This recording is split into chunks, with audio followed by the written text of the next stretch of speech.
Gente, vamos lá então. Você está com seu coração aberto aí? Sim? Fala sim. Que bom.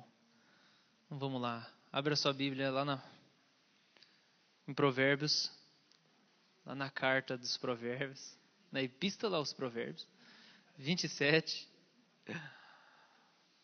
Provérbios 27.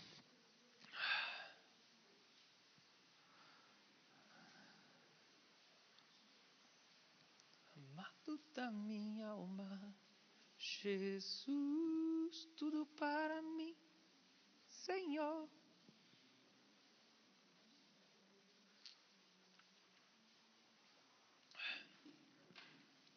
Provérbios 27.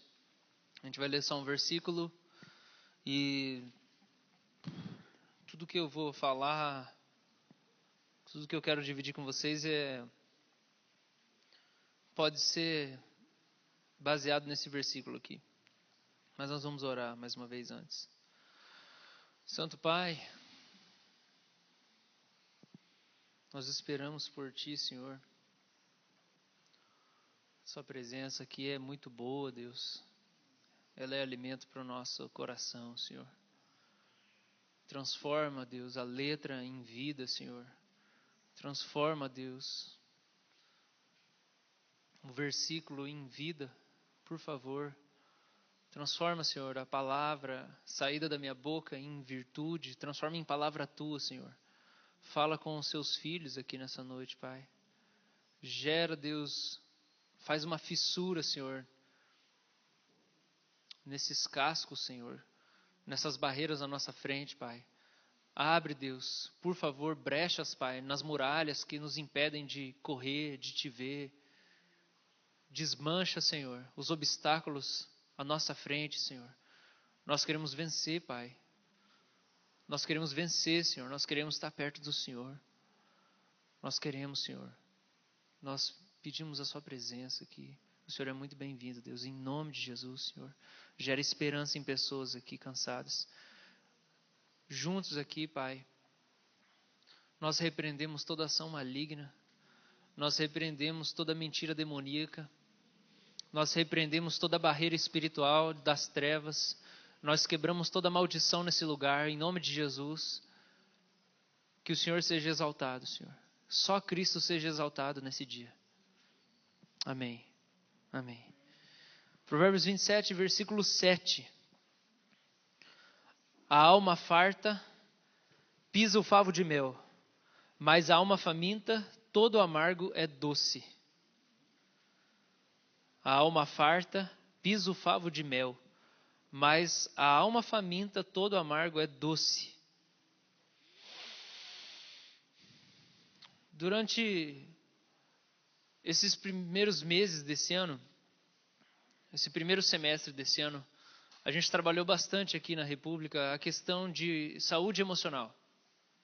Nós falamos bastante sobre saúde emocional, sobre identidade, sobre como Deus quer o nosso bem-estar, sobre como muitas vezes nós sofremos e isso não tem nada a ver com o que Deus pede para nós e que Ele fala que custa. A gente sofre porque a gente simplesmente não conhece a palavra.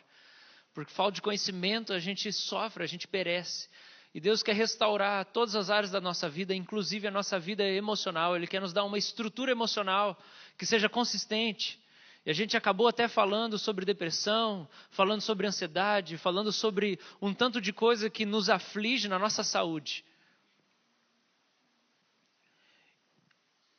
E esse assunto, e trabalhar sobre isso nesses meses, não foi uma coisa que veio de repente, não foi um negócio que veio do além.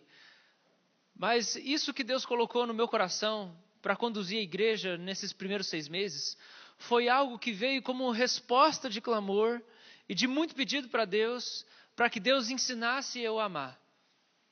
Porque dentre as orações da minha vida, uma delas é: Senhor, me ensina a amar. Eu quero aprender a amar, Senhor, me ensina a amar. E errando em um monte de coisa, chegou o momento que Deus falou: agora é hora de falar sobre isso, e é hora de entender que a minha demonstração de amor também acontece quando a gente dá o devido cuidado e atenção para as nossas emoções. Então, durante esses primeiros 6 meses, a gente falou bastante sobre saúde emocional. E a gente bateu bastante nessa tecla, falando bastante sobre a paternidade, sobre nós entendermos que Deus é o nosso Pai e como isso muda a nossa vida, quando isso começa a encontrar espaço dentro de nós. A gente cantou isso agora no louvor, aquele trecho do Evangelho de João, quando Filipe chega assim, Jesus, mostra-nos o Pai e isso basta. E aí Jesus fala assim, eu estou tanto tempo com vocês, como assim você fala para eu te mostrar o Pai? Eu e ele somos um, se você me viu, você viu o Pai. E realmente isso basta. Então nós falamos muito sobre isso, sobre como Deus é Pai para nós. E como Ele é doce, carinhoso para nós. E que se nós tivermos essa compreensão acerca desse amor dEle, muitas das nossas lutas, das nossas crises, dos nossos conflitos, eles vão se resolver. Porque nós vamos ter uma revelação de quem Deus é, do amor de Deus que é o nosso Pai. Então, porque é muito mais fácil nós entrarmos em contato com o Pai agressivo nessa terra do que com o Pai carinhoso, a nossa ênfase até aqui foi muito sobre como Ele nos consola, como Ele nos acolhe, como Ele cuida de nós, como Ele quer o nosso bem, como Ele quer nos servir, como Ele quer nos envolver, como Ele quer gerar paz dentro de nós. E isso foi muito bom para a gente redefinir qual é o propósito de Deus para nós. Os pensamentos de Deus para nós são pensamentos bons. Deus não quer destruir ninguém, senão Ele não salvava a gente. Deus não tem prazer em ficar nos torturando. Isso não é o que está no coração de Deus. Só que a dinâmica do processo de amadurecimento, ela requer de nós alguns momentos de dor. E isso é inevitável. Isso não significa que Ele não seja um Pai amoroso. Então eu queria refletir com vocês nessa noite sobre a questão da maturidade. E o nome que eu pensei para essa mensagem é maturidade em movimento. É a maturidade em movimento, porque nós começamos a entender um pouco sobre a última revelação de quem Deus é, que é o Pai, que é isso que Jesus vem trazer. E nós falamos muito sobre como Ele nos trata como filhos, e como muitas vezes a gente mesmo se flagela, mas Ele não nos culpa. Somos nós mesmos que nos autopunimos para tentar resolver e livrar nossa consciência do peso que nós temos, porque nós não cremos no perdão de Jesus, então nós ficamos nos punindo. E a gente falou muito sobre tirar culpa, sobre tirar acusação, sobre gerar esperança, sobre trazer paz de consciência. Porque é isso que o sangue de Jesus faz com a gente. Só que nesse movimento da maturidade, eu acho que a gente precisa entender que na dinâmica da maturidade, a maturidade que o Senhor Jesus nos convida a viver, ela é contrastante, porque é uma junção de estabilidade emocional que Ele quer gerar em nós. Ele quer nos dar estabilidade emocional. Durante muito tempo eu pedi ao Senhor, eu não aguento mais viver numa montanha russa. Na minha vida emocional, eu não aguento mais. Uma semana eu estou super animado para te buscar, na outra eu quero largar tudo. Não larguei só pela misericórdia, porque Ele continuava sustentando. Só que durante muitos anos eu falei, Senhor, eu não acredito que eu preciso viver assim para sempre. Apesar de que nós somos humanos e nós ainda estamos na carne, enquanto Jesus não volta sobre as nuvens, eu sempre acreditei numa estabilidade que eu não tinha vivido ainda. Porque eu vi isso em homens de Deus. E eu falava, Senhor, eu quero estabilidade emocional. Não é possível. Isso existe, o Senhor me transforma. Eu preciso viver estabilidade. E como tenho compartilhado, quem caminha mais perto sabe, é um tempo disso. É um tempo que parece que isso foi alcançado, pelo menos para mim. Um tempo de constância.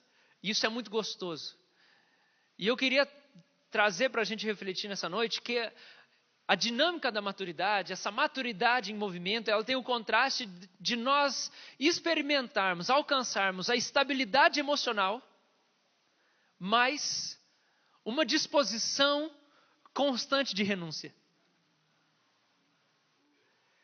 É um contraste de estabilidade emocional, onde eu vivo numa constância, onde a minha vida não é uma montanha russa, mas ao mesmo tempo que eu tenho essa paz constante, porque o reino dele é de paz.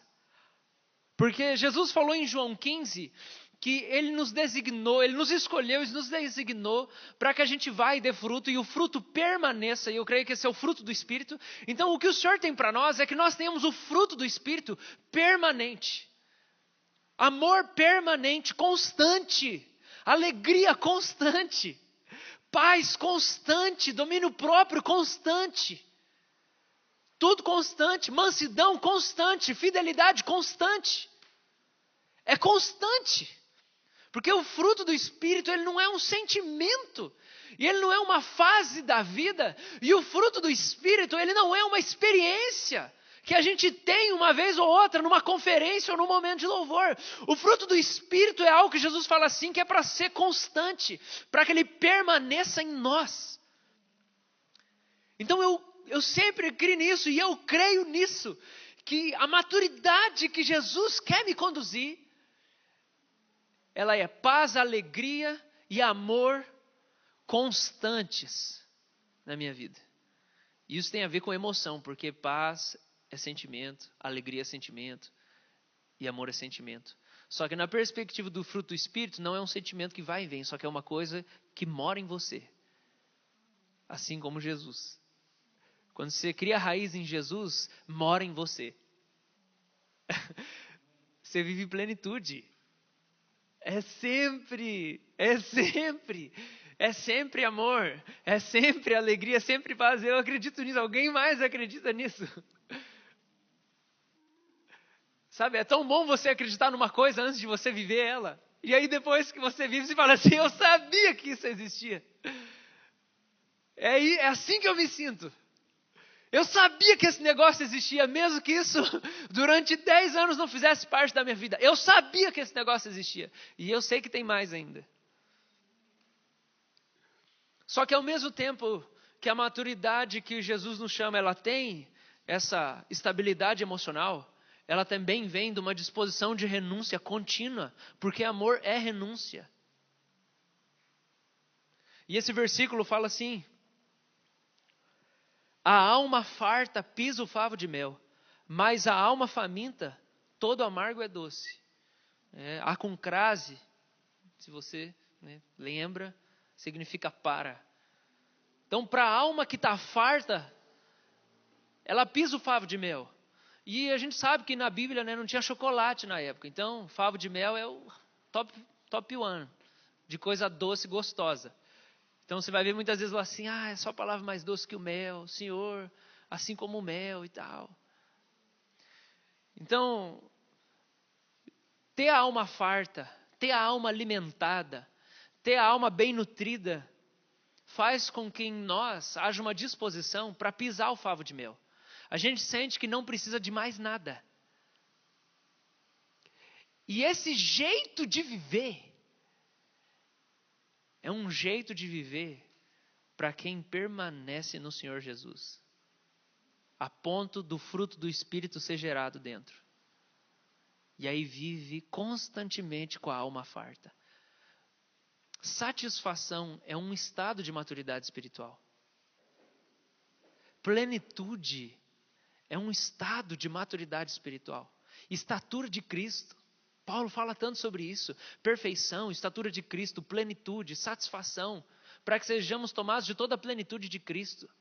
Doideira as coisas que ele fala. Para que sejais tomados de toda a plenitude de Deus.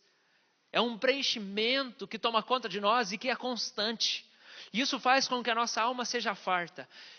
E a questão é que, como esse provérbio diz, quando nós vivemos de maneira farta, quando a nossa alma está farta, é muito fácil para a gente desperdiçar a comida, desprezar a comida. Quando eu me sinto alimentado, eu não preciso comer. Só que quando eu estou morrendo de fome, até aquilo que é ruim é tido como doce.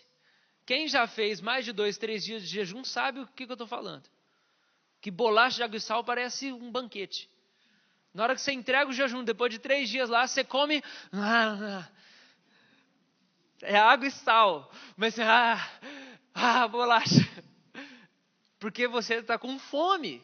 E até água e sal parece uma coisa gostosa, quando não tem muito gosto de nada, né?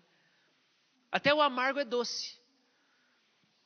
Então, eu queria refletir com você hoje que nessa maturidade em movimento que Jesus tem nos chamado como igreja a viver, a nossa maturidade ela começa com o pensamento. Presta atenção. A nossa maturidade em Cristo começa quando nós podemos afirmar isso. Cristo me basta. Eu não preciso de nada além dele. E eu tenho a certeza de que ele vai prover o restante. É satisfação em Jesus. A nossa maturidade espiritual, ela começa com esse pensamento. Quando isso começa a ser um pensamento recorrente para nós. Jesus me basta. Jesus é suficiente para mim. Está tudo bem. Está tudo bem comigo. Está tudo tranquilo. Você vai ter um monte de tribulação. Você vai ter um monte de coisa vindo contra você. Você vai ter um monte de adversidade. Mas na sua cabeça, a sua consciência diz para você, está tudo bem. Cristo me basta. E você vive em paz. Mas não em ansiedade, de um lado para o outro. Mas você vive em paz, não como uma criança, vivendo, levado por todo o vento de doutrina, impelido como a onda de um mar. Uma hora você quer Jesus, outra hora você não quer. Uma hora você quer vir para um ministério, outra hora você não quer. Uma hora você quer abandonar tudo, outra hora você não quer. Uma hora você quer ser rico, uma hora você quer ser servo. Uma hora você quer ser cheio do Espírito, outra hora você quer ser cheio da grana. A maturidade espiritual, ela começa quando o pensamento constante na nossa cabeça é Cristo me basta, é só Ele que eu quero mesmo. As coisas do mundo cada dia estão perdendo mais o gosto para mim. Eu não me sinto mais atraído pelas coisas que eu me sentia atraído. Eu não sou mais movido do jeito que eu era movido. A minha alma está farta. A minha alma está farta, eu me sinto satisfeito. Parece que tem um fruto aqui dentro de mim que eu como dele todo dia. É o fruto do Espírito que está sendo gerado dentro de mim e todo dia eu como dele. Parece que não sinto falta de nada. Realmente o Senhor é o meu pastor e eu começo a entender isso, que eu não sinto falta de nada. Parece que nada me falta. E eu não estou falando de fatores externos, eu estou falando de uma satisfação interior. A nossa maturidade, a qual Jesus nos chama a viver, ela começa com esse pensamento. Cristo me basta. Isso começa a criar raiz dentro de você. E é uma coisa que começa a fazer parte do seu dia a dia. Sem você fazer força. Você não precisa ficar indo em um monte de conferência. Você não precisa ficar indo em um monte de retiro. É uma coisa que assim, você virou isso. Jesus está bom para você já. Você não precisa de outra coisa. Não é uma coisa que você experimenta só quando vem um pregador de fora, super espiritual, que todo mundo chora. Mas é uma coisa que você não precisa de ninguém para experimentar, já está dentro de você. E isso acontece quando a gente persevera nele, porque é isso que Jesus fala em João 15. Então a maturidade, ela começa com a chegada, a estatura de Cristo.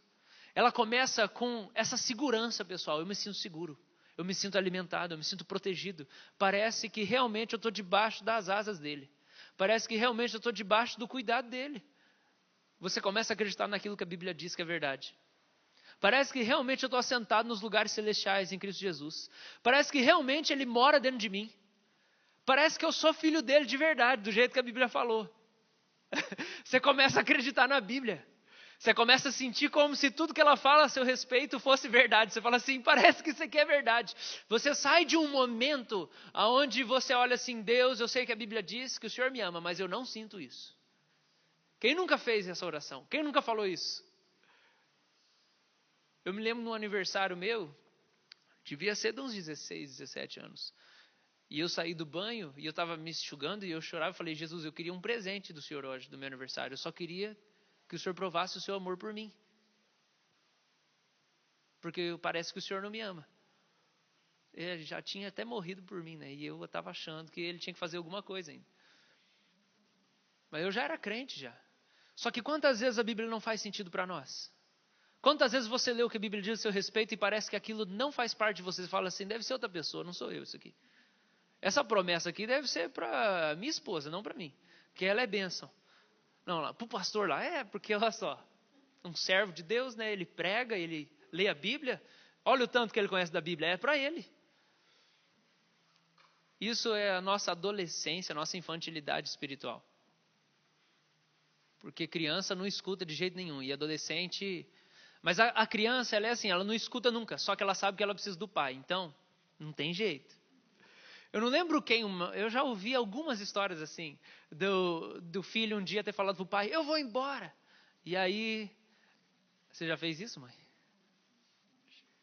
Já falou que ia embora de casa já?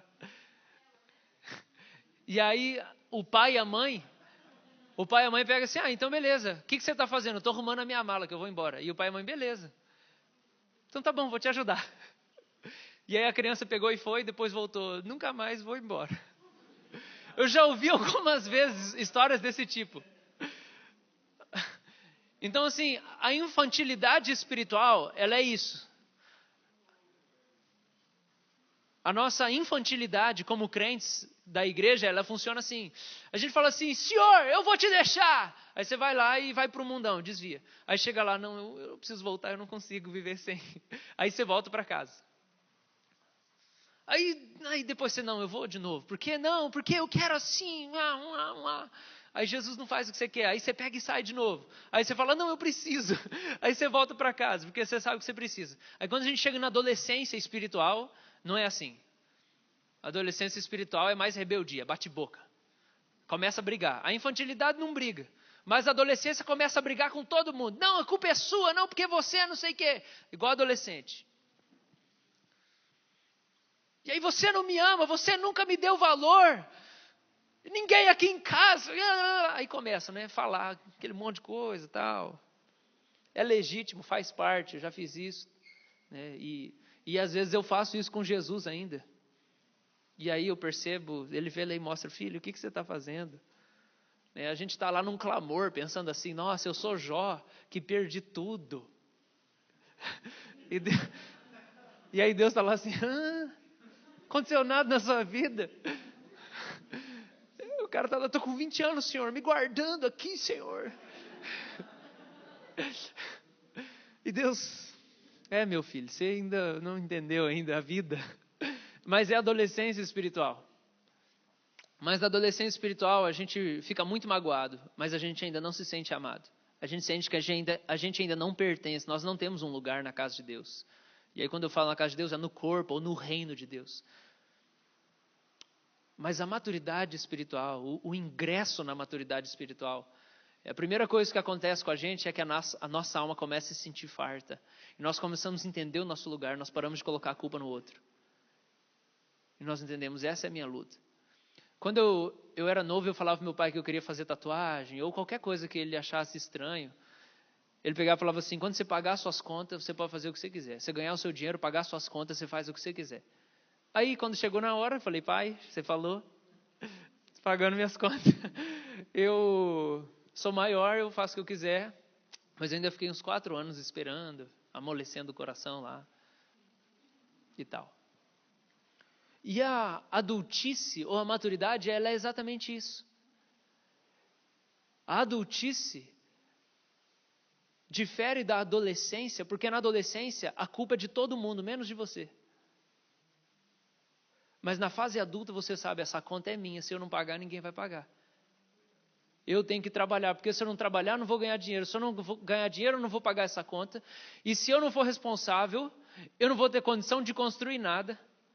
Eu não vou ter nem dinheiro para comprar o tênis que eu quero, nem constituir a família que eu quero, nem honrar os meus pais, porque você sabe que o mandamento de honrar pai e mãe foi escrito para a gente velha, a gente adulta, porque os pais idosos estavam sendo deixados de lado. Então os adultos não precisavam mais dos pais e deixavam os pais de lado. E aí Moisés escreve assim, honra o teu pai e a sua mãe. Honra o teu pai e a sua mãe, porque honra é aquilo que você não precisa dar para eles, mas você dá por admiração. Não porque você precisa deles, mas é por admiração, é uma honra, é valorizar. Eu te valorizo. Não é eu te preciso, mas é eu te valorizo. É por isso que eu dou isso para você. É por isso que eu te sirvo, é por isso que eu te abençoo. Honra não é uma questão de obrigação, é uma questão de gratidão e de admiração. Então o adulto, ele honra o pai. O adulto é o meu pai que liga para minha avó sempre, mãe, você precisa de alguma coisa? Que já está com 72 anos. Ela precisa de alguma coisa, preciso ir no hospital, minha tia não está aí, meu pai pega o carro, eu vou lá cuidar da sua avó, eu vou lá ajudar. Isso é coisa de adulto. Eu me responsabilizo por mim e eu me responsabilizo pelos outros. Eu trabalho por mim e eu ainda sou provedor para os outros. E espiritualmente é a mesma coisa, queridos. É assim que nós deixamos a infância espiritual e é assim que nós deixamos a adolescência espiritual. É quando nós paramos de colocar a culpa nos outros e nós falamos assim, ninguém vai resolver o meu problema. Sou eu que preciso resolver o meu problema. Porque eu sou um adulto, eu sou maduro, eu que preciso resolver. Então eu vou lutar por mim.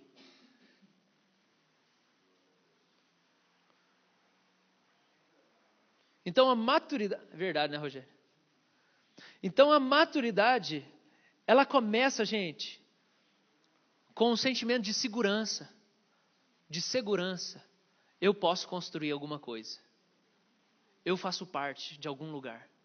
Eu vou investir em alguma coisa, eu vou batalhar por alguma coisa. A maturidade, ela começa com isso.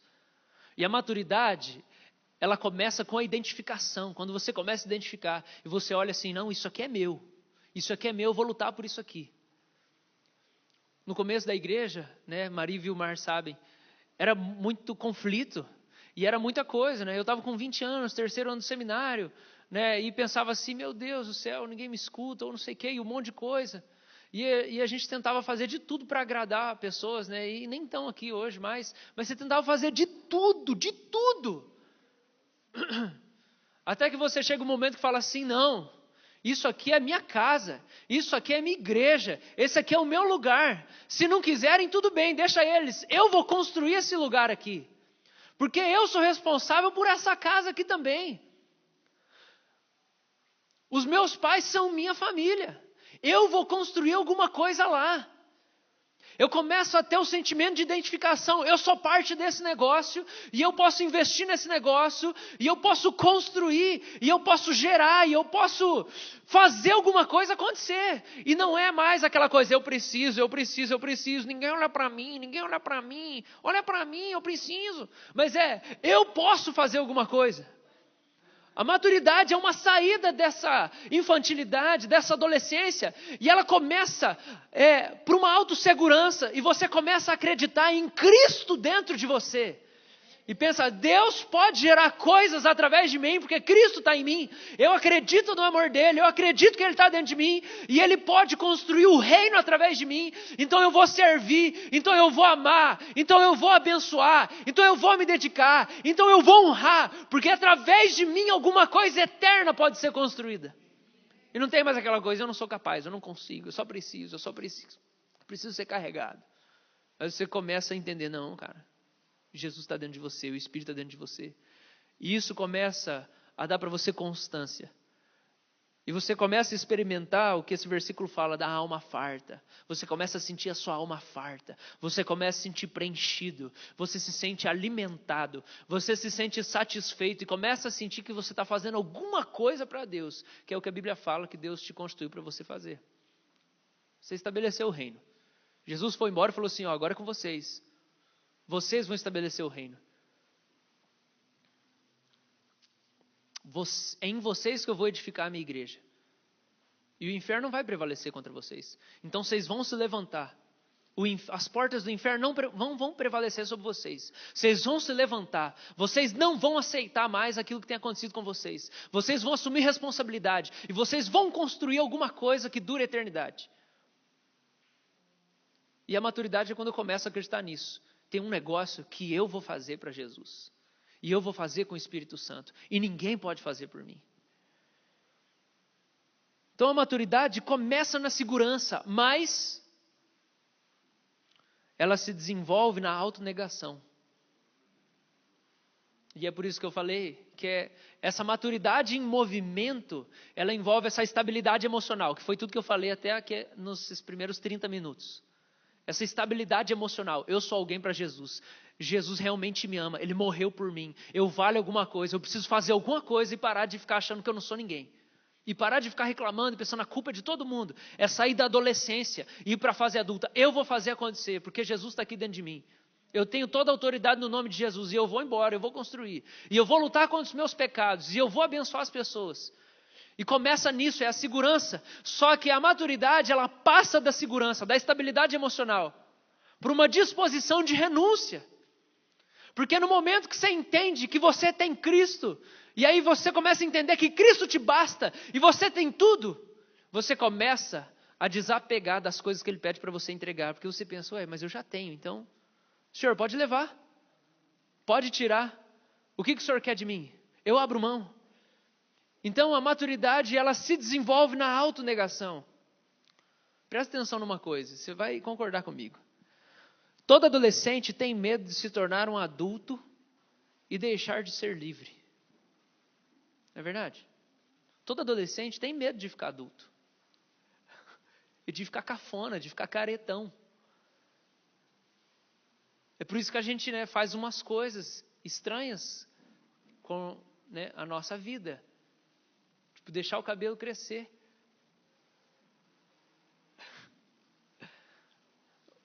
A gente achou uma foto do Lucas esses dias. O cabelo dele aqui, assim, parecia uma moitona.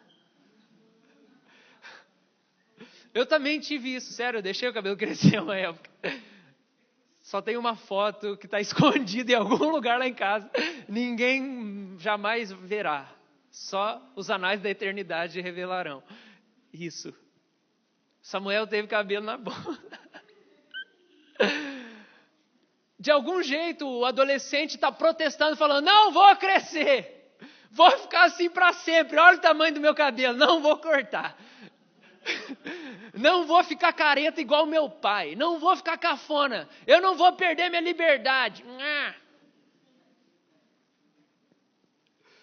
A verdade, gente, é que muitas vezes aquilo que a gente chama de maturidade, muitas vezes que as pessoas chamam de maturidade, a imagem que se tem de maturidade parece nos levar para uma inércia e uma alienação que nenhum adolescente cheio de vida quer chegar.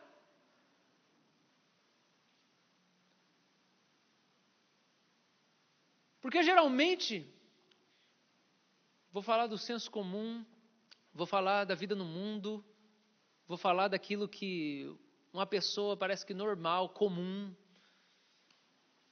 dos nossos dias, muitas vezes faz. Você sabe, é assim que surgiu o movimento hippie. Os hippies olharam para as famílias bem instituídas, institucionadas, e falaram assim, eu não quero ser isso. Eu não quero fazer que nem meu pai, trabalhar de terno e gravata, trabalhar na empresa, tirar o 13º e morrer aos 60 anos ou 70 anos lá, aposentado, tirando férias de vez em quando. Eu quero uma vida cheia de energia. Isso era uma coisa que eu falava quando eu me converti. Eu falava, Deus, eu não quero, assim, na rebeldia da adolescência, né, e da nova conversão, e cheio de conflito familiar. Eu falava isso, eu falava, Deus, eu não quero viver igual meu pai. Eu não quero terminar numa mesa de escritório. Eu quero ganhar o mundo, eu quero morrer no campo missionário, eu quero ser pastor, eu quero ser muito doido.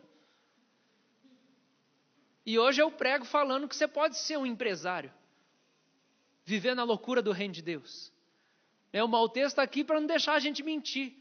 O Maltês pregou domingo passado para nós. Tem a minha idade, já viajou 17 países, tem não sei quantas empresas pelo mundo, e viaja para falar de empreendedorismo e pregar o evangelho. Não tem nada a ver com escritório, não tem nada a ver com estar atrás de uma mesa. Só que muitas vezes para nós parece que o conceito de maturidade é uma coisa monótona. Todo mundo que é cheio de vida não quer chegar nessa maturidade que a gente escuta por aí. Só que esse é um conceito errado de maturidade, segundo as Escrituras. Por quê, gente? Porque ao mesmo tempo que a Bíblia nos chama para maturidade, que é a estatura de Cristo, que é uma estabilidade emocional, é também uma maturidade, que é uma disposição constante de renúncia de tudo aquilo que Deus pede. Ao mesmo tempo que é uma segurança de quem eu sou, é me entregar às incertezas da minha vida. Eu não sei o que vai acontecer, mas eu sei que eu sou alguém para Deus. É assim que Jesus viveu a vida dele. Jesus não constituiu família. Jesus não teve filhos. Jesus não aposentou. Jesus não viajou o mundo do jeito que muitos de nós queremos viajar o mundo, fazer intercâmbio e não sei para que lugar, para que lugar. Ele se entregou à incerteza do chamado dele, mas uma coisa ele sabia, eu sou alguém para o Pai, e não existe lugar melhor do que eu ser quem eu sou, porque Ele me ama. E às vezes a gente vê isso, o nosso modelo, às vezes você olhar para o seu pai, talvez você olhar para o seu avô, você olhar às vezes para uma pessoa adulta. Infelizmente, às vezes é isso que a gente vê. Alguém cheio de sonhos, que parece que quando conquistou, saiu da classe baixa para a classe média. Parou, tá bom aqui, tá gostoso. Eu saí da classe C, fui para a classe B, tá massa, olha só. Agora eu tenho uma TV de plasma na sala, eu tenho um carro de 2007. Antes eu tinha uma mobilete. Venci na vida. E aí você fala assim, eu não quero isso. Não quero isso. Vocês estão entendendo o que eu estou falando, gente? essa é a nossa resistência com a maturidade. Mas a maturidade que Jesus nos chama, ela começa com a segurança, mas ela se desenvolve na autonegação, mas não numa maturidade mórbida. Então, Provérbios 27 fala isso. A alma farta pisa o favo de mel, mas a alma faminta, todo amargo é doce. Qual que é o problema disso aqui que Salomão está escrevendo para nós? O problema é que Salomão está falando assim, de algum jeito, parece que quando você se sente satisfeito, você se torna alguém fechado para se alimentar de coisas.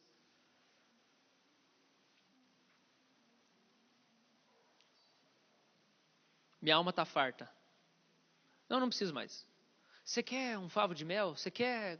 Não preciso mais. E é isso que nos repele na maturidade. Porque parece que maturidade, às vezes, é você chegar num lugar de satisfação em que a sua vida se torna um tédio só. É um negócio mórbido. E é por isso que o nosso chamado de cruz...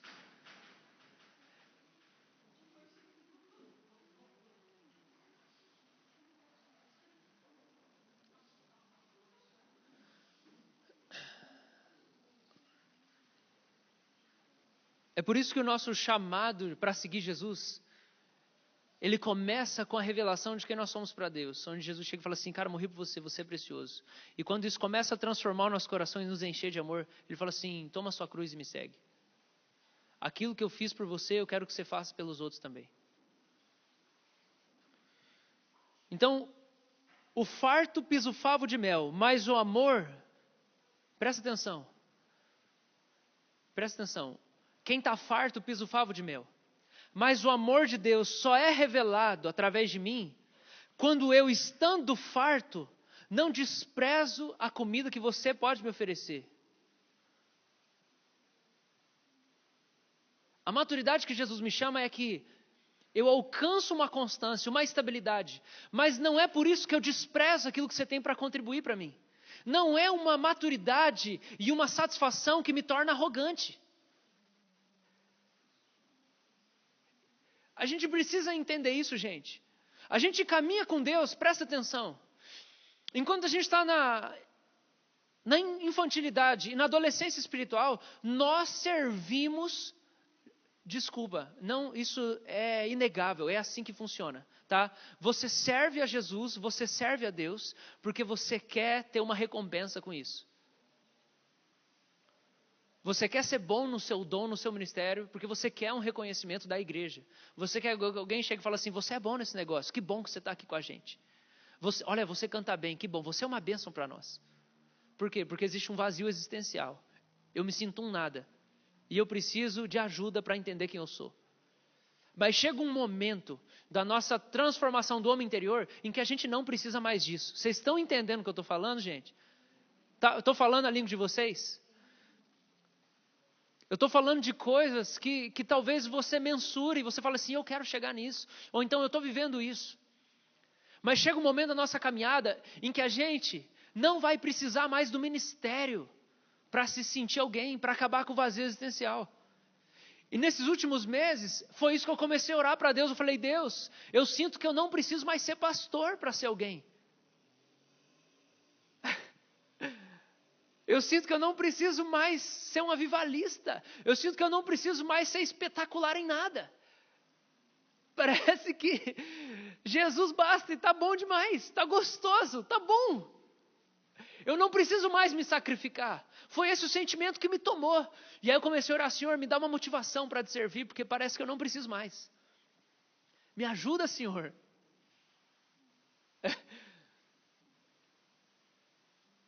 E aí ele começou a me explicar e me lembrar que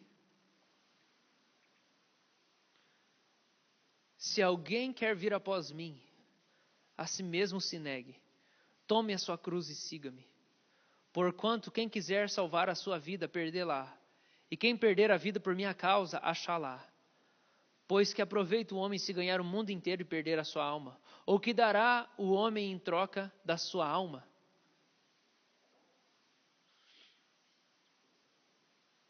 O Senhor começou a falar comigo, filho, eu enchi o seu coração, mas deixa eu dizer uma coisa, esse é só o primeiro passo.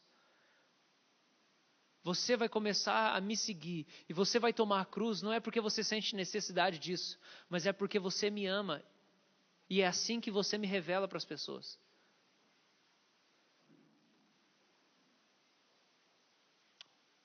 A gente vai para a autonegação, a gente vai para a renúncia, não porque a gente precisa, mas é porque esse é o único jeito de nós continuarmos a pisar nas pegadas do Senhor Jesus. Ele pode nos satisfazer sem nós renunciarmos, mas é uma questão de consciência, é uma questão de maturidade. Eu sou responsável por essa casa. É isso que o homem maduro faz. Ele olha para a casa, ele olha para a esposa e fala: eu sou responsável por essa mulher. Eu sou responsável por esses meninos. Eu sou responsável por essas pessoas, eu não preciso deles. Então o nosso perigo é viver Salmo 27, verso 7, onde o Senhor nos supre e nós começamos a pisar o favo de mel, que é o grande privilégio e oportunidade de parecermos com Ele na nossa vida e renunciarmos como Ele renunciou e abrirmos mão como Ele abriu mão e servir como Ele serviu.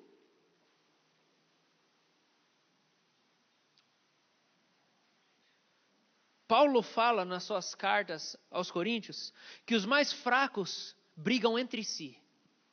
Os mais fracos brigam entre si, mas os maduros brigam contra as trevas. Ele fala que os mais fracos brigam por coisas, comida, bebida, função, dons espirituais e ministérios. Mas os maduros brigam por arrependimento próprio e benefício alheio. O Senhor Jesus compartilha uma satisfação conosco. O Senhor Jesus compartilha uma estabilidade, uma maturidade para nós.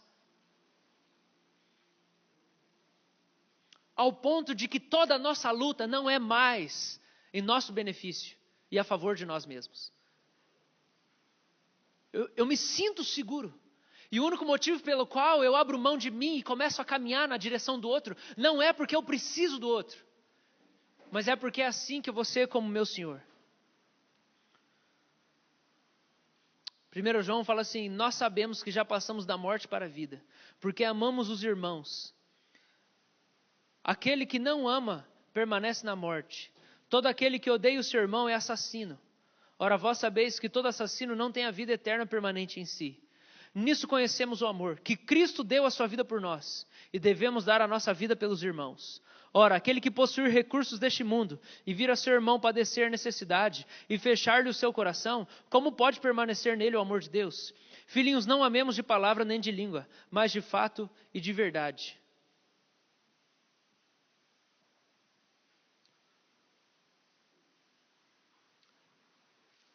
E aí eu queria sugerir aqui para nós, e a gente vai voltar para aquilo que a gente sempre fala, porque não tem segredo. Em que circunstâncias nós manifestamos essa maturidade, que é a estabilidade emocional e uma disposição de renúncia? E a primeira circunstância que eu quero trazer para nós é quando a igreja nos machuca. É quando a igreja nos machuca. É a primeira circunstância onde a gente mostra isso. Porque o apóstolo do amor escreveu isso que eu acabei de ler. 1 João capítulo 3, verso 14 em diante. Ele fala disso. Ele fala assim: aquele que odeia o seu irmão, o amor de Deus não permanece nele. Quando a igreja nos machuca é que nós mostramos a nossa maturidade espiritual. Por quê? Porque nós tomamos a nossa cruz e servimos a igreja não porque nós precisamos dela, mas porque é assim que nós parecemos com Jesus. Jesus nunca precisou da igreja. Ele estava pleno no céu. Ele estava satisfeito, ele estava seguro, ele estava bem protegido. Ele deixou a glória não porque ele precisava de nós. Mas o amor traz o fator renúncia. O amor traz a disposição da renúncia. O amor traz a disposição de negar a mim mesmo. E eu estou falando isso porque a gente tem falado tanto sobre saúde emocional e estabilidade emocional e maturidade emocional, que sem a gente perceber, a gente está muito bem emocionalmente e muito ruim espiritualmente. Que quando a gente menos percebe, a gente está super se sentindo bem, só que nós não estamos nada parecido com Jesus. Porque a gente está lutando tanto pela nossa saúde e o nosso bem-estar, e Jesus veio trazer paz, e eu preciso viver em paz. E eu preciso proteger o meu bem-estar, porque a saúde emocional é parte da salvação. Que sem eu perceber, eu não abro mão de nada, eu não nego a mim mesmo. E em mim não existe amor, só existe hedonismo. Eu preciso estar bem, eu preciso me sentir bem, eu preciso estar bem comigo mesmo. Então, se a gente não entender que a maturidade que Jesus nos chama envolve bem-estar emocional, mas também a disposição da renúncia, nós vamos estar muito bem aqui e muito longe de Jesus. E sem a gente perceber, nós estamos muito bem emocionalmente e pioramos espiritualmente. Porque para seguir Jesus precisa ter renúncia. Porque para seguir Jesus eu preciso negar a mim mesmo. Porque para seguir Jesus eu preciso abrir mão dos meus interesses. Porque para seguir Jesus, quando a igreja me machuca, eu digo não para o meu ódio. Eu tomo a minha cruz e eu sigo Jesus, agarrado com a igreja. Porque é assim que eu amo. Porque o que João fala, se alguém odeia o seu irmão, o amor não permanece nele. Ele é assassino, porque no seu coração só existe desejo de morte e ódio. O amor que Cristo planta em nós não faz simplesmente nós nos sentirmos satisfeitos, mas nos move para dar outra face, nos move para renunciar ao nosso direito. Assim como Jesus restaura o direito dos gentios, por causa do amor que Ele planta em nós, Ele nos desafia a abrir mão do nosso direito. Quando a igreja nos machuca, é que a gente mostra se existe algum amor maduro em nós, ou só hedonismo. Eu só quero meu bem-estar, eu só quero me sentir bem. Esse lugar aqui precisa cuidar de mim, a igreja não cuida das pessoas. E eu saio da adolescência espiritual, onde culpa é de todo mundo. E eu vou para a fase adulta, onde eu entendo, eu tenho ferida sim, mas eu tenho um alvo, que é ser como meu Senhor Jesus, e participar junto com Ele, ter a comunhão dos seus sofrimentos, para poder ser participante da glória que está preparada.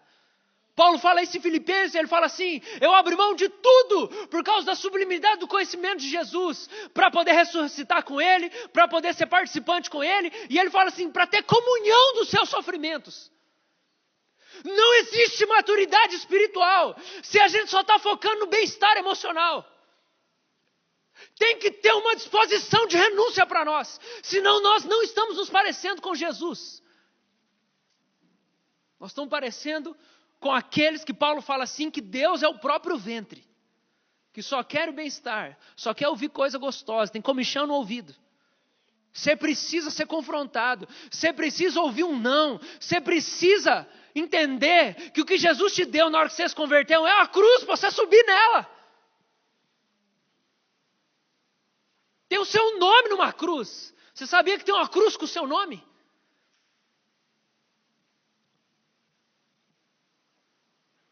Você tem passado por lá? Colocado sua mão lá no lugar de pôr a mão? Colocado seu pé no lugar de pôr o pé? Colocado a sua cabeça lá para receber uma coroa de espinho? Porque o amor engloba a autonegação, assim como vem um consolo sobrenatural. Assim como vem esse fruto do Espírito sobrenatural, ele nos impele para uma disposição de renúncia. E nisso, queridos, nós vamos abrir o nosso coração. Porque senão, nós vamos ser uma igreja que vive só para sarar as próprias feridas. E esse não é o nosso chamado. Ficar sarando só as próprias feridas. Precisa cuidar de mim. Eu estou doente. Eu tenho problema lá em casa. Eu tenho isso, eu tenho aquilo. Você não é chamado só para cuidar de você. Você é chamado para morrer por alguém. Para viver por alguém, mesmo cheio de chagas. Porque, querido, se eu for esperar ficar bom para poder servir Jesus, eu nunca vou servir Jesus no ministério. Tem momento bom, mas tem momento que não é. E eu preciso estar aqui, querendo ou não querendo, chorando antes do culto ou não, chorando ou sorrindo, porque eu tenho que subir e fazer aquilo que o Senhor chamou para fazer.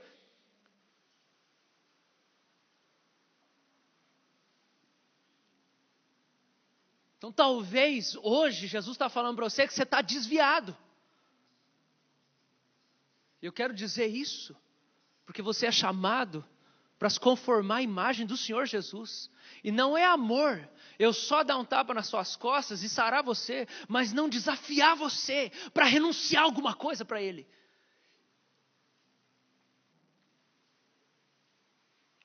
Senão nós vamos ser tudo sociopata. Sabe o que é um sociopata? É alguém que não sente culpa. Sociopata é um cara que não sente culpa. Ele mata e não sente culpa. Ele esquarteja, não sente culpa. Ele estupra, não sente culpa. Se a gente só crescer no bem-estar emocional e a gente não crescer na disposição da renúncia, nós vamos ser sociopatas. Porque Jesus limpa a nossa mente da culpa. E aí a gente não está nem aí com nada. A gente não sente culpa de nada. A gente faz o que a gente quer. Nós vamos ser tudo sociopata. Então, à medida em que a culpa é arrancada da sua consciência, o amor, a paixão por ele, a disposição de renúncia e de derramar sua vida por alguém precisa aumentar. Senão esse não é o evangelho do Senhor Jesus Cristo. Esse é outro evangelho que um anjo endemoniado, aí, um demônio, um anjo caído está ensinando para você. Porque senão você vai querer operar na carne. Não tem como a vida frutificar em nós, se nós não morrermos para nós mesmos primeiro.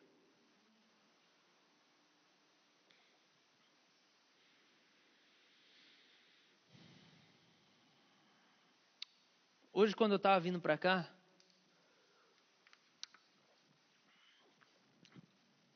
o senhor falou comigo assim, uma hora alguém vai ter que deixar o Rogério tomar banho. O Rogério está aqui já faz mais de um mês, né, Rogério? Vendo os cultos e tal. Aí quando eu cheguei de carro com o Lucas, o Rogério estava ali na frente. Eu falei, senhor, eu estou aqui com essa perna. Aí ele, filho, é isso que é amor. Tá com uma bola no joelho, que caí de moto, achei que tinha quebrado, não quebrei. Tendo pregar sentado. Falei, senhor, vou lá, vou ter que catar as coisas, vou ter que achar a roupa, vou ter que... filho, isso é amor, vai lá e conduz ele lá para ele tomar banho. E além de tudo isso, não é só assim, um cara que está ali. Além de tudo isso, é você olhar e falar assim, Deus, eu já fiz isso com um cara, e cadê ele? Ele não está aqui. Fiz isso durante 3 anos com um cara. E ele não está aqui. Trouxe o cara para morar dentro da minha casa. E ele não está aqui, senhor. E ele fala, isso é que é amor. Você vai lá de novo, você faz tudo de novo. Porque eu não estou sarando seu coração para te dar segurança, você fica fazendo só o que você quer. Você vai fazer o que eu quero. Subimos lá. Não achei calça. Vai a que eu estou. Cortamos a unha do pé dele. Damos cinto. Peguei umas roupas do Gustavo lá. Vamos deixar secando lá, né, Rogério? O seu casaco, pra você pegar depois. Pediu a Bíblia. Penteei o cabelo dele, passei um creme no cabelo dele, penteei. Passou desodorante, passou perfume. Né? Tá pro crime, né, Rogério?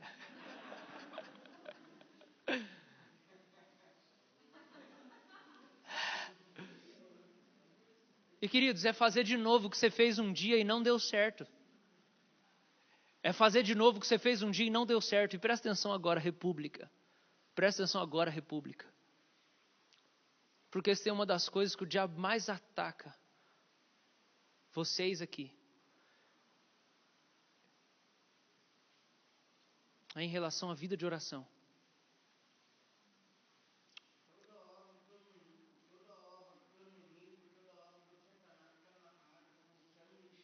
Amém. Amém.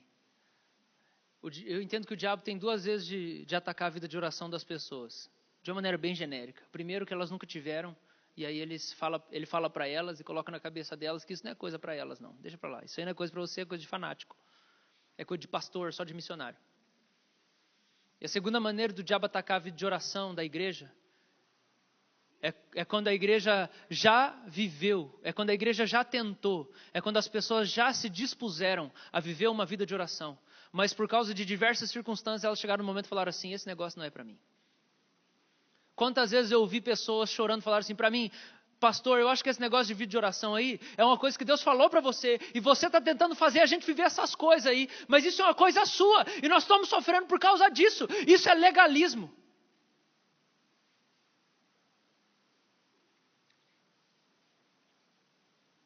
Isso é uma das coisas que o diabo mais ataca a República. Porque ao longo desses 5 anos, o foco sempre foi uma vida secreta de oração. E muitas pessoas que estão aqui já viveram isso, mas pararam de viver por causa de um punhado de circunstâncias. Inclusive por causa de falhas minhas, por às vezes cobrar demais, ou por às vezes ficar cansado. O problema é que isso está na Bíblia, isso não é uma coisa que eu tirei da minha cabeça. Mas o capeta foi, sambou na sua cabeça para falar assim, isso não é coisa para você, isso é uma coisa dele, isso não é uma coisa para você.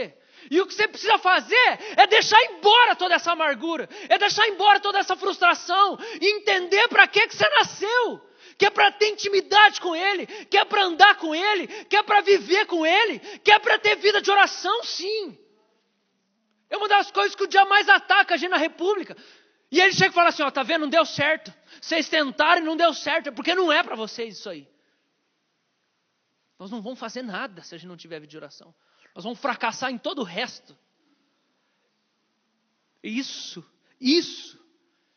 é a gente não pisar o favo de mel.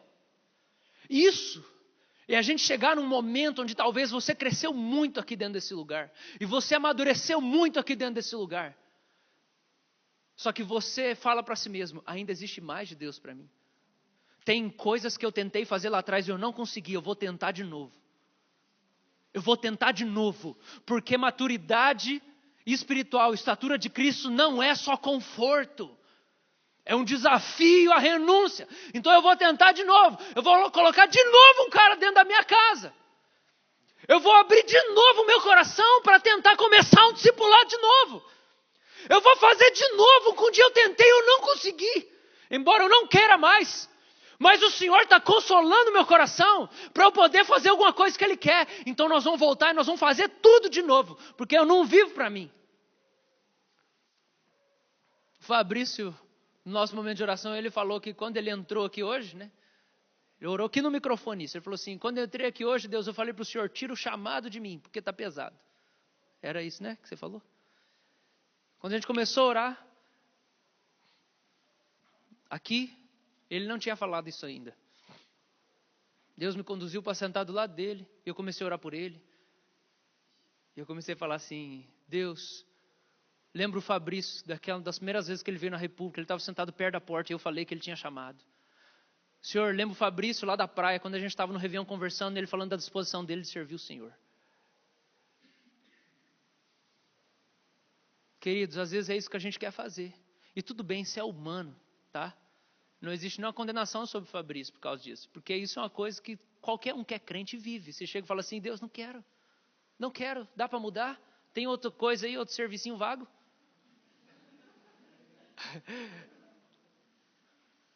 Mas o Fabrício chegou cansado e falou, Deus, tira o chamado de mim, que eu não estou aguentando mais, está pesado. E aí Deus me colocou do lado dele, sem eu saber, para falar assim, lembra do chamado que Deus te deu. Lembra daquilo que Ele falou que você é. E aí você vai tentar de novo.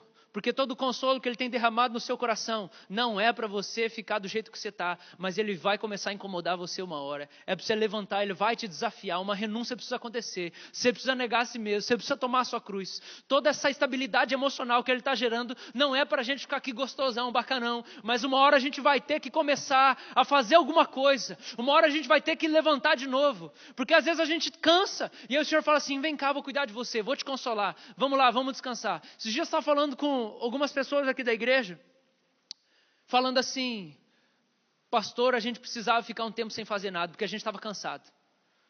A gente estava debilitadíssimo. E algumas dessas pessoas vieram para a República de outro lugar e tinham ficado mais ou menos 1 ou 2 anos sem se envolver com nada. Mas chegou um momento que Deus começou a desafiar e levantar e falou assim, pronto, já sarei você, já curei você. Já consolei você, vamos agora. E essas pessoas estavam cheias de gás. Então, queridos, a gente precisa entender isso. Que toda essa jornada de maturidade emocional não é um fim em si mesmo. Mas é para você se sentir seguro no Senhor e disposto a começar a abandonar tudo outra vez. E retomar de onde você parou. Amém? Amém, gente? Amém, Samuel?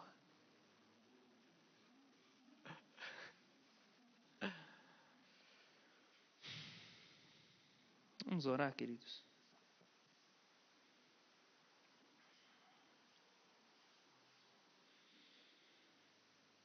A maturidade emocional precisa nos capacitar para um nível mais elevado de autonegação. Quanto mais seguro emocionalmente, mais capaz você tem que ser de renunciar. Porque quanto mais seguro você se sente, menos você precisa de todas as muletas à sua volta. Então Deus pode tirar tudo. Só que deixa eu falar uma última coisa. Tem coisa que Ele vai tirar e tem coisa que é você que precisa dar. Não é assim, Senhor, tira de mim. Já ouviu essa oração? Senhor, tira de mim aquilo que está me atrapalhando. Se este relacionamento está atrapalhando, é você que tem que ir lá. É você, filho. Para de terceirizar. É você. Vai você lá. É você que tem que tomar a iniciativa. Vamos orar? Quero te convidar a entregar para o Senhor o que Ele te pediu nessa noite. O que Ele te falou nessa noite. Que você precisa deixar aí. O que Ele te convidou de novo e falou assim, eu ainda quero a mesma coisa que eu te disse que eu queria há 5 anos atrás. Eu ainda quero a mesma coisa que eu falei que eu queria há 2 anos atrás. Você achou que passou, mas não passou. Eu ainda quero a mesma coisa, eu quero de novo.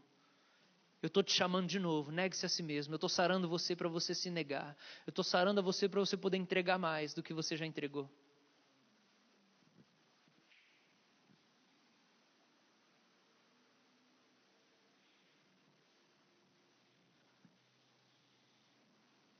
Talvez você está com a alma farta aí.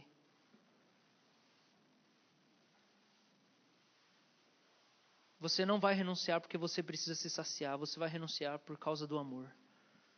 Você vai renunciar senão você está desviado. Quando a gente para de renunciar, a gente está desviado. Vem, Senhor, aqui nesse lugar, nessa noite. Pede outra vez, Senhor. Chama outra vez. Diz outra vez. Desperta outra vez. Levanta outra vez, Senhor. Mobiliza outra vez, Senhor. Desafia outra vez, Senhor. Eu quero orar, Senhor, por pessoas que tentaram, Senhor. Eu quero orar nesse momento agora, em nome de Jesus. Eu quero orar por pessoas que tentaram, se esforçaram para ter uma caminhada de oração com o Senhor. E se cansaram, Senhor. E se cansaram. Se esse é você, eu queria te convidar a se colocar de joelho. Aí onde você está. Ou melhor, vem aqui na frente. Se esse é você. Você desistiu da sua vida devocional. Você desistiu de encontrar Deus dentro do seu quarto. Você desistiu de viver apaixonadamente. Você desistiu do secreto. Eu quero te convidar a se ajoelhar aqui na frente. Você tentou, você cansou, você desistiu. Você falou, não consigo. O Senhor vai restaurar suas forças. O Senhor vai te levantar.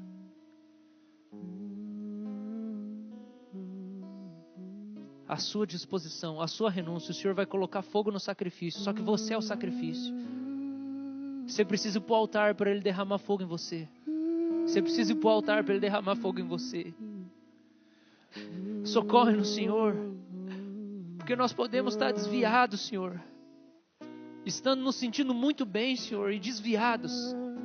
Nós podemos estar dentro da sua casa, num bem-estar danado, e desviados, Senhor. Nós estamos bem emocionalmente, espiritualmente estamos péssimos. Pouca paixão, pouca renúncia, pouca disposição, pouca autonegação. Nós largamos a cruz em algum lugar, ela está toda cheia de teia de aranha. Está toda empoeirada. Nós começamos a buscar nós, não o Senhor mais. Ajuda, Jesus. Nos ajuda, Jesus. Nos tira da adolescência espiritual, Senhor. Nos tira da infantilidade espiritual, Senhor. Nos leva para a vida adulta, Senhor. Ninguém vai lutar por nós, somos nós que precisamos lutar pelo nosso coração. Acima de tudo, nós temos que guardar o nosso coração. Ninguém vai guardar o nosso coração por nós. Para fluir a fonte da vida, somos nós que temos que guardar ele. Vem, Senhor, eu clamo. Faz outra vez, desperta outra vez, Senhor. Eu sei que algumas pessoas cansaram, algumas se machucaram, se chatearam.